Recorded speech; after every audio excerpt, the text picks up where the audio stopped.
Okay, welcome everyone to another video lecture series on our subject integral calculus. So today's video lecture series would be on integration by parts.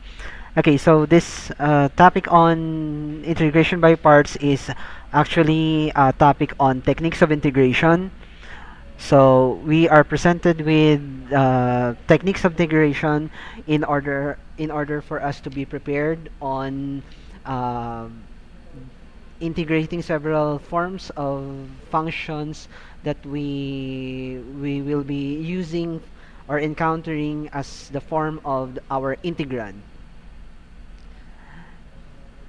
Okay, so for this topic, integration by parts, so this is one of the many other techniques of integration.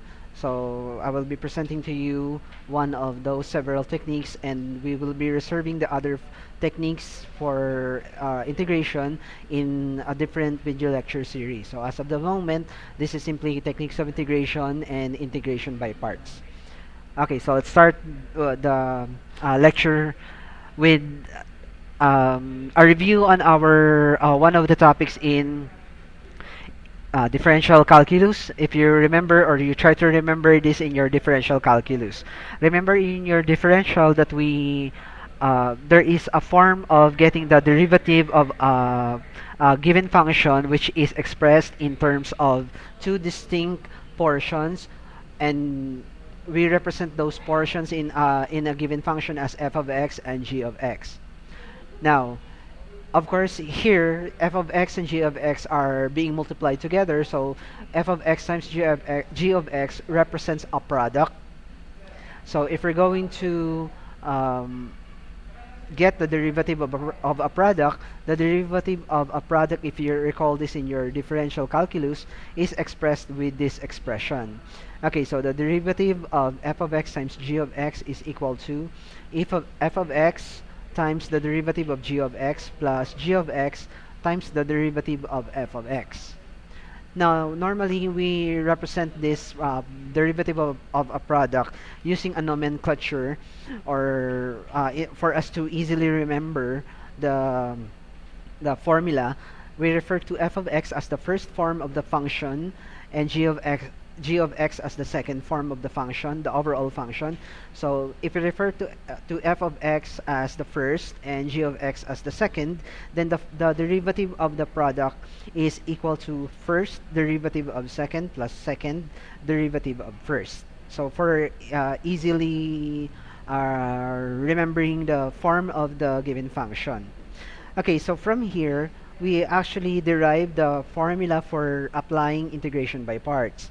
So integration to have the formula for integration by parts, we actually have to solve for this part of the result for the derivative of the product, the portion where we have f of x times the derivative of g of x. We solve for this one so that this portion is actually this one. Now, in order to isolate this from the original equation, we transpose g of x times the derivative of f of x to the side of the derivative of f of x g of x. So to do that, transpose this term to the other side. That makes it negative, so that we have here as negative g of x derivative of f of x. So all in all, we have the form f of x derivative of g of x equal to derivative of f of x g of x minus g of x derivative of f of x. Now, okay, so the formula for the integration by parts goes like this. We perform the antiderivative of the expression. So we have the antiderivative of f of x times derivative of g of x equals the antiderivative of the first term of the right hand side of the equal sign minus the second term, the antiderivative of the second term. Now, notice in the first term of the right-hand side of the equal sign, we have the integral of d of f of x g of x with respect to dx, or with respect to x. Notice that the integral and the derivative are simply opposite processes. So what happens here, if we perform the integration of this term, we actually extract the result f of x g of x. So from here, this would be the resulting form of what we call integration by parts. Okay, so the idea of applying integration by parts is for a given integrand, we have to express the given integrand in the form of f of x derivative of g of x and distinctly separate the function f of x from g of x. From there, we apply the form of the expression that is represented here in the right hand side, and this would serve as the solution for the given form of the integrand. Okay, so in order for us to perhaps have a grasp of the concept, let us apply this using an example. Okay, but before we proceed, let's first make several representations of the given form of the integrand. Try to notice that this is somewhat very difficult to memorize. Normally in calculus books, we usually do not see this form of the integration, but what we see is actually this one. So this is simply a substitution or a representation of the form of g of x and f of x in terms of shorter symbols of u, v, du, and dv.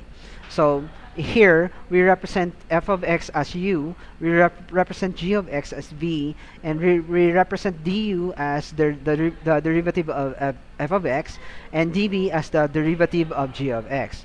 So the form of the expression that we see here above is by replacement would be expressed in terms of u dv, uv, and v du as this one.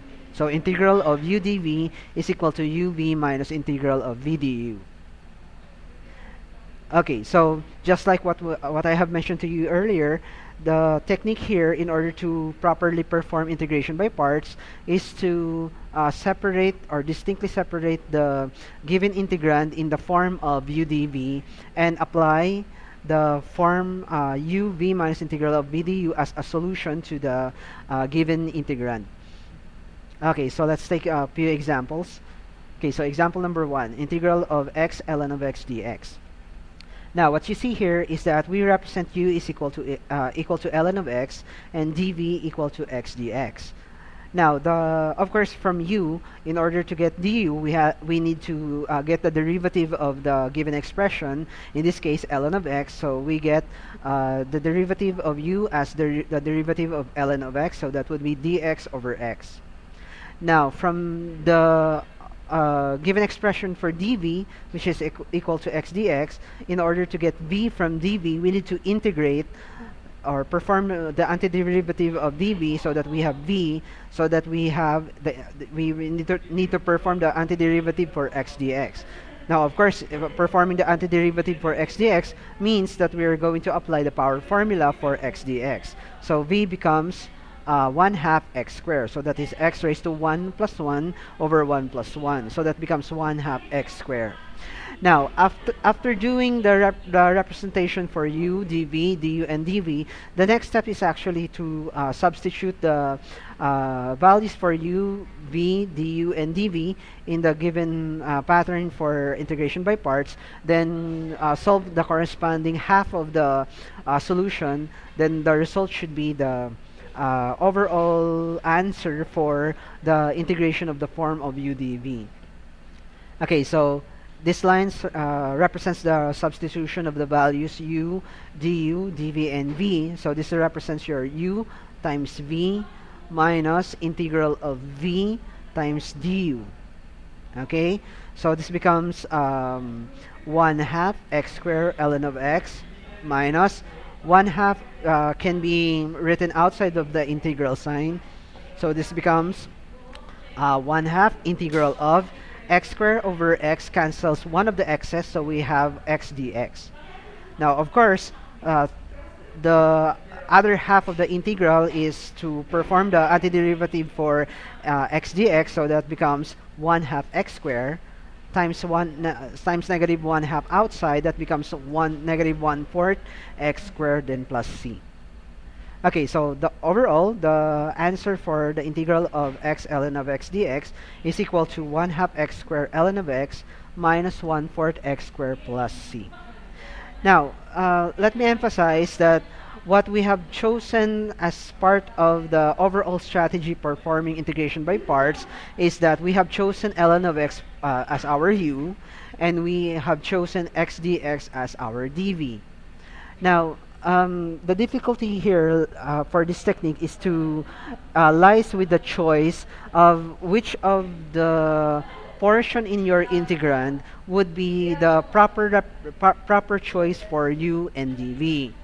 Now, as a guide, usually we normally choose in our given integrand for u as the one who is actually more complicated among the given expression in our integrand.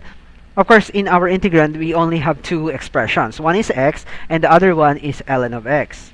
Now, dx is of course being is the derivative of x that we associate with dv. So the choice is basically between x and ln of x. Now, as another guide or an additional guide in choosing which among the expression in the given integrand would be the proper choice for u and for dv. Normally, what we choose for u is the form of the function that has common form of the derivative, such as ln of x. So getting the derivative of ln of x gives us the derivative of the form dx over x, which is a common formula. As for the choice for dv, we normally choose among the given expression in the integrand as the portion of the integrand that is easily or has an easy form of a formula for performing the antiderivative, such as, for example, x dx. This is a common form of the integrand, which is power formula. So you just apply power formula. Now, what if you have chosen instead of u equal to ln of x, you have chosen u is equal to x, meaning we have reversed the choice between u and dv. So we have u is equal to x and dv as equal to ln of x dx. Try to notice that if that would be our choice, we get the derivative of u. If u is equal to x, du would be equal to dx. That is actually easier as compared to if we let u equal to ln of x. But try to notice if we're going to have the choice for dv as equal to ln of x, we would be encountering a rather difficult form of the integral, because we need to integrate dv equal to the integral of ln of x dx, which is compared to integrating x dx. Integrating x dx is simpler as compared to integrating ln of x dx.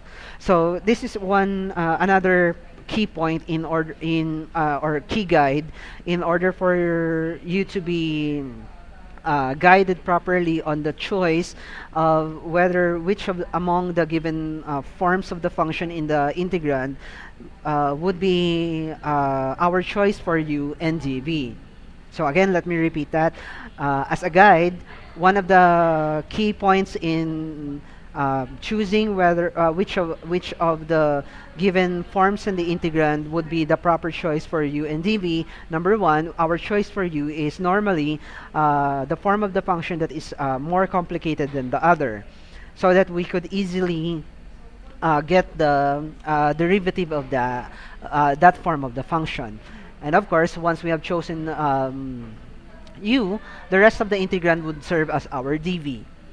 Now, second key guide in choosing whether u is equal to which would be represented as u and which would be represented as dv. is if we have mistakenly chosen uh, a function for u and a function for dv, and if it happens that the resulting derivative or the resulting integration for dv results into a more complicated form of the function, then probably that would serve as a call to action of reversing the choice for u and dv. Of course, you will not be able to grasp the skill or assimilate the skill unless you, of course, perform your own computations or do the computations on your own. Okay, so as an additional key guide for you to be guided on the solutions for integration by parts, let me suggest the one that I have presented to you in my first email, that you could explore the site for Wolfram Alpha. So try to explore Wolfram Alpha, and perhaps I could present to you here the site for Wolfram Alpha. You could search it in your Google, and just type Wolfram Alpha. So there. Okay, so you would see this one.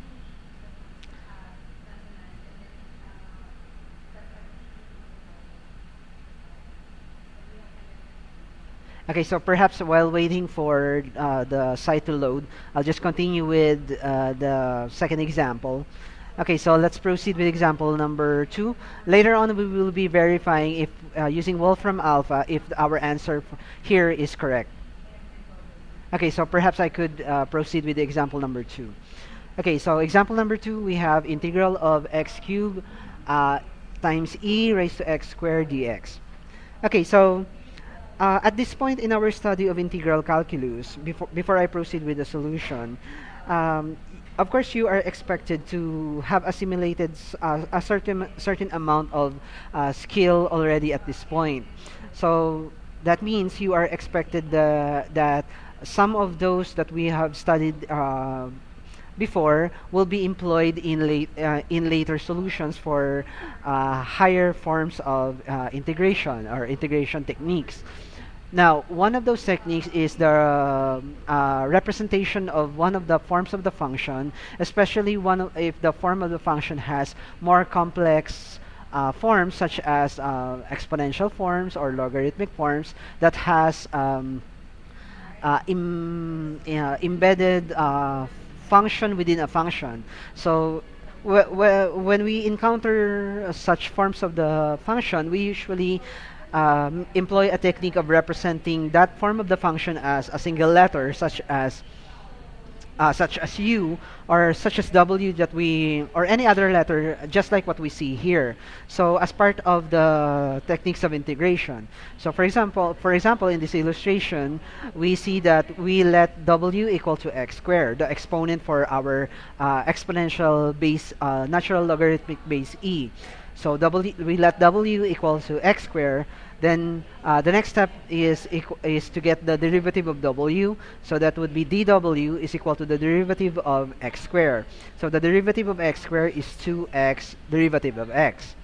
Now try to notice in the result 2x derivative of x that x dx can be extracted from x cubed dx. Of course, x cubed can be separated into x squared times x, wherein we can attach one of the x with dx so that we can have x dx. So meaning we could actually represent x dx as by solving x dx from this derivative, having x dx as dw over 2.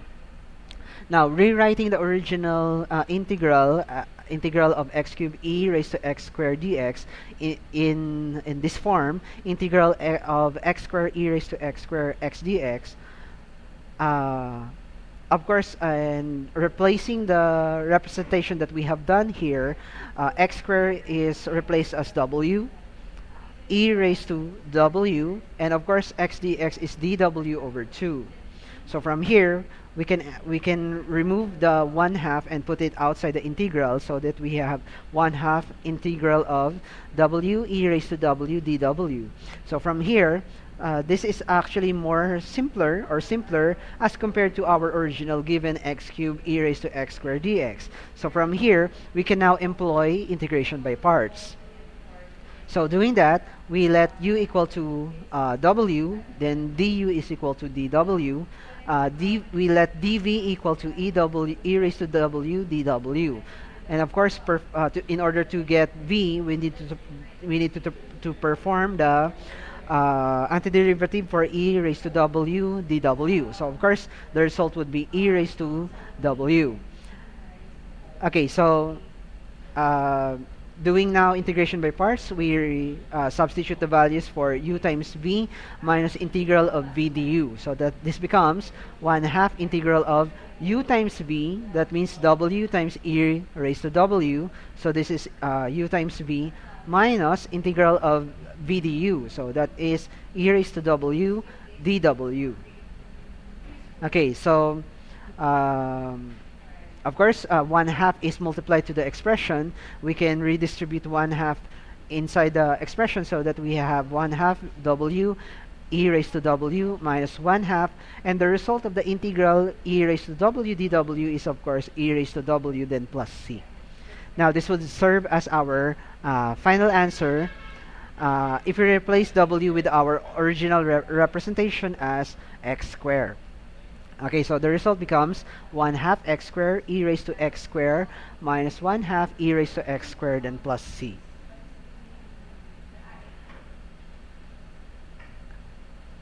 Okay, so okay, let me go back to Wolfram alpha. So this is Wolfram alpha. Okay, so what I have clicked earlier is actually Wolfram alpha computational knowledge. Okay, so we'll just wait for the site to load. Okay, so I'll be proceeding now with example number 3. Okay, so this is integral of x cosine x dx. Okay, so for this example, our choice for u is equal to x, and our choice for dv is equal to cosine x derivative of x. Now, for du, of course, derivative of u is equal to the derivative of x, which is dx. As for v, that would be integral of dv, integral of cosine x dx. Of course, the integral of cosine x dx is equal to sine x. Okay, so substituting the values for u, dv, du, and v in our formula for integration by parts. So our original given x cosine x dx becomes u times v, that is x times sine x, minus integral of v du, so v sine x, du as dx. Okay, so copy x sine x, this becomes minus integral of sine x is of course negative cosine x. So this becomes negative, negative becomes positive. So this becomes x sine x then plus cosine x then plus c.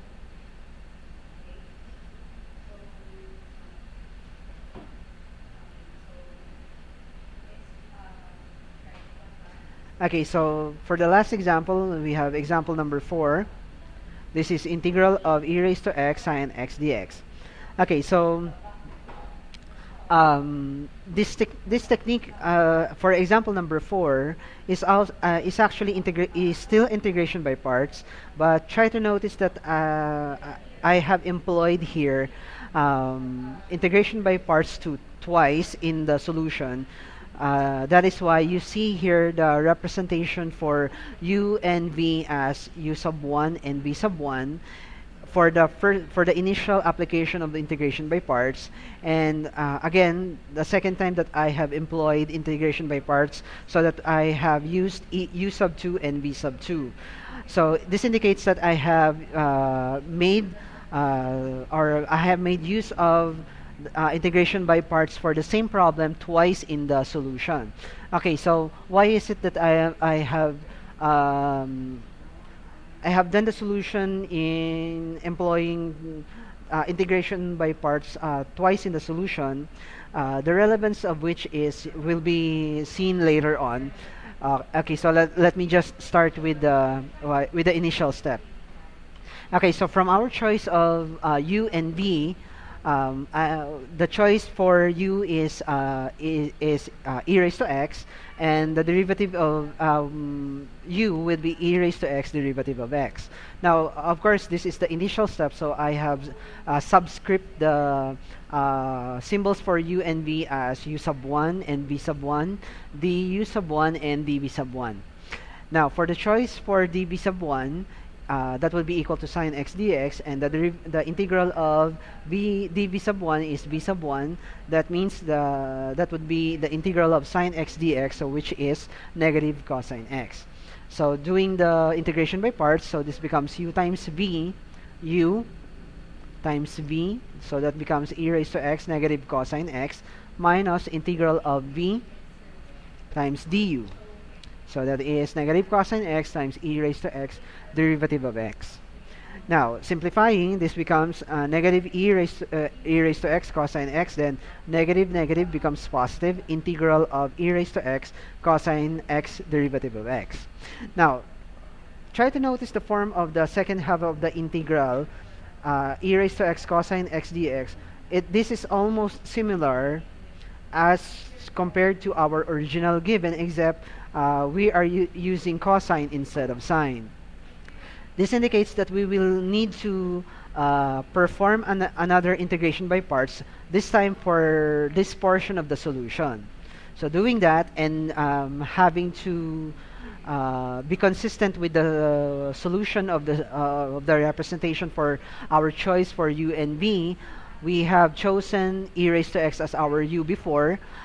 Also, to be consistent, we also represent e raised to x, but this time as u sub 2.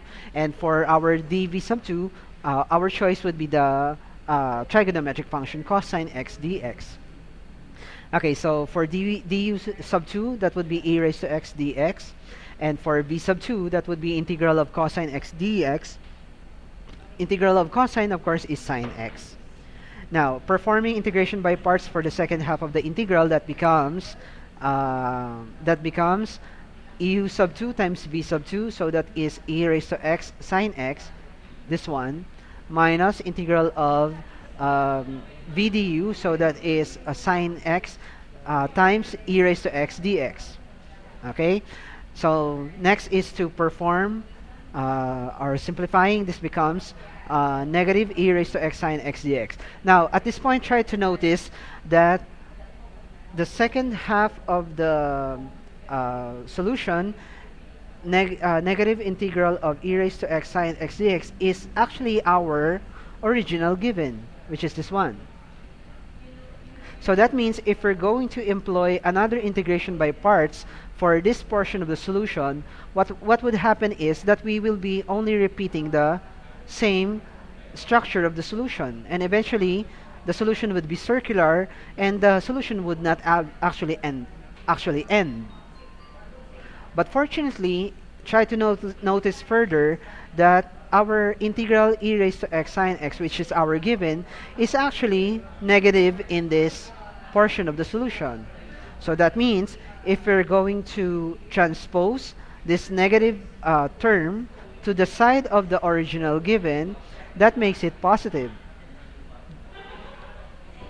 So that means this becomes, since they are the same, this is essentially becomes 1 plus 1, or 1 plus 1 becomes 2, integral of e raised to x sine x dx. Okay, so from here, in order to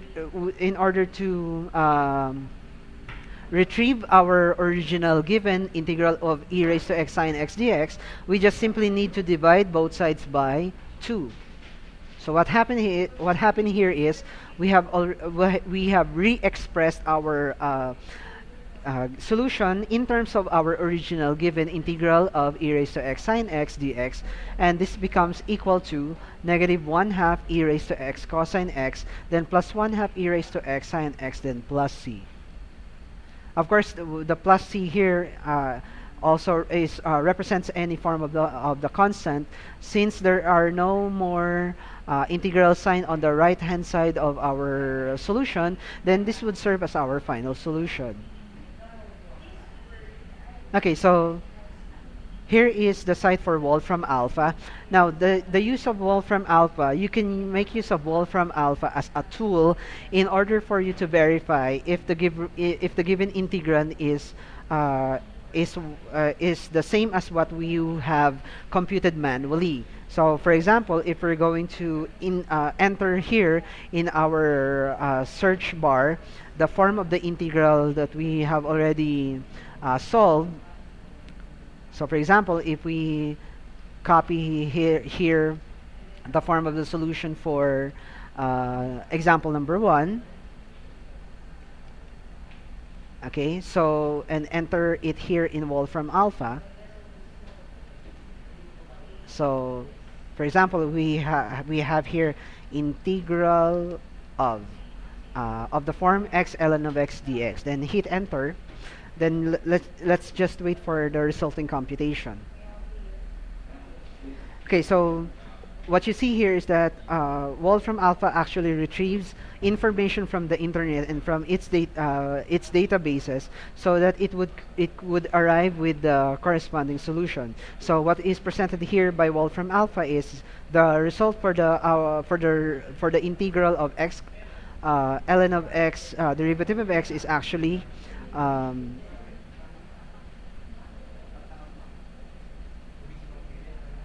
is actually 1/4 x squared. Okay, so let me rephrase this.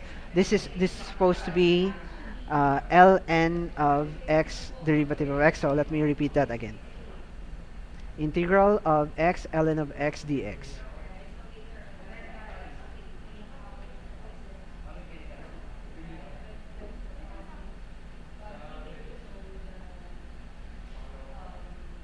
Okay, so compare that with our result. Okay, so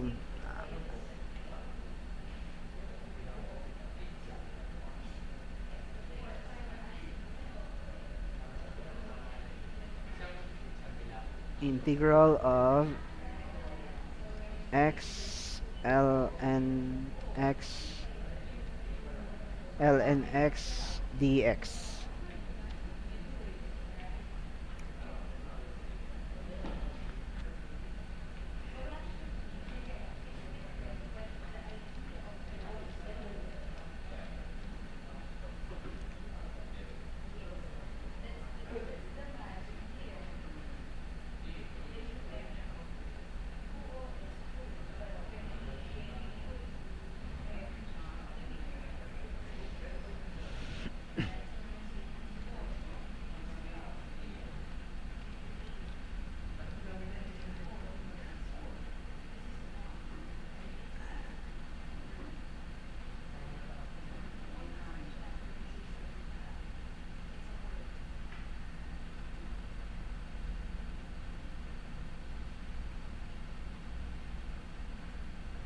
Okay, so what you see here is that although the result for Wolfram Alpha is that the site actually expresses the natural logarithm ln of x in terms of logarithm of x, but essentially the form is 1/4 x squared times 2 logarithm of x minus 1. If we're going to distribute this term 1/4 x squared inside our expression, this basically becomes 1/2 x squared logarithm of x minus 1/4 x squared plus a constant. So comparing that with the result, as you can see, we have the same form, 1/2 x squared ln of x minus 1/4 x squared plus c, which is essentially the main difference only is ln for logarithm.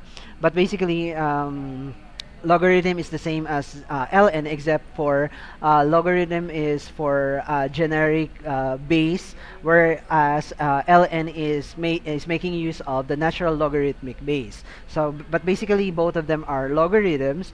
So the what is essential here is the form of the result of the integral. Now going further, if you can see also here in Wolfram Alpha that there is a button here of step-by-step solution. So if you're going to click on that, let's just wait for the result. There are Wolfram Alpha could provide a detailed step for performing integration by parts, or a suggestion for performing the integration.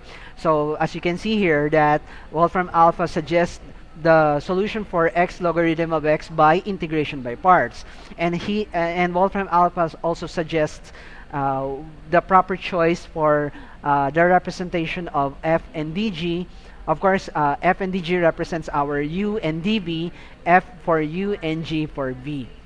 But essentially, these are simply choice for letters for u and v, or f or g. It doesn't matter. Now, let's try the second example and try to put it in our site for Wolfram Alpha. So we have integral of x cubed times e raised to x squared, and let's enter this one.